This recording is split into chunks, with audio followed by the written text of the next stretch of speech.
दोस्तों, किसी ने सही कहा है कि दूसरों की समस्याओं का आनंद लेना बंद करें, वरना ईश्वर आपको वही गिफ्ट कर देंगे, क्योंकि भगवान वही तो देते हैं जिसमें हमें आनंद आता है।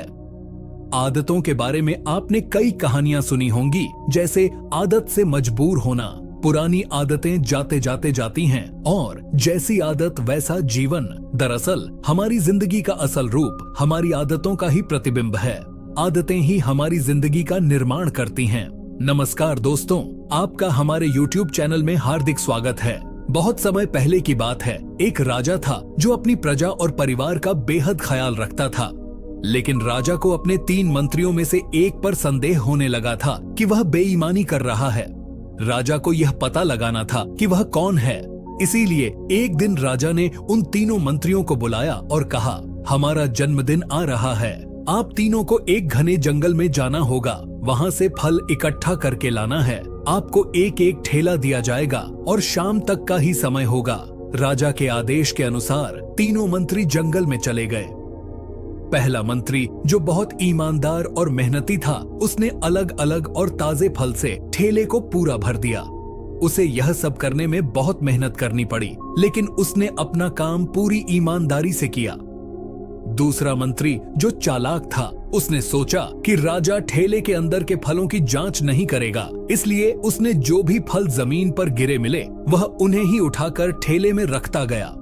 ये फल खराब थे, लेकिन उसने बिना सोचे ठेले को भर लिया और आराम से पेड़ के नीचे बैठ गया। तीसरा मंत्री, जो बेहद आलसी और बेईमान था, उसने सोचा कि राजा सिर्फ ठेले की लंबाई और वजन ही देखेगा, इसलिए उसने ठेले में सूखे पत्ते और पत्थर भर दिए और बैठ गया। शाम होते ही तीनों मंत्री ठेलों के साथ महल में वापस आ गए।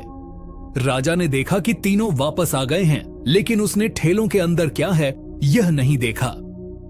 उसने तीनों मंत्रियों को 1 महीने के लिए अलग अलग जेल में डाल दिया और आदेश दिया कि उन्हें वही फल खाने के लिए मिलेंगे जो उन्होंने जंगल से लाए थे।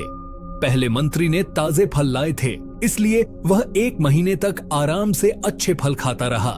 दूसरे मंत्री ने खराब फल लाए थे, जिन्हें खाते खाते वह बीमार पड़ गया और अंततः उसकी हालत खराब हो गई।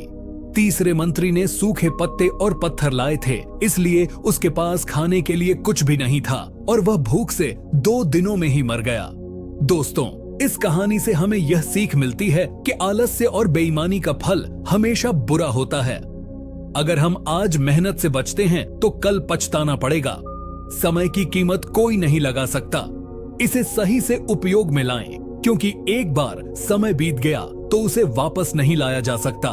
तो दोस्तों, अगर आपको यह कहानी पसंद आई हो तो इसे लाइक करें, दूसरों के साथ शेयर करें और चैनल को सब्सक्राइब करना न भूलें। नमो बुद्धाय।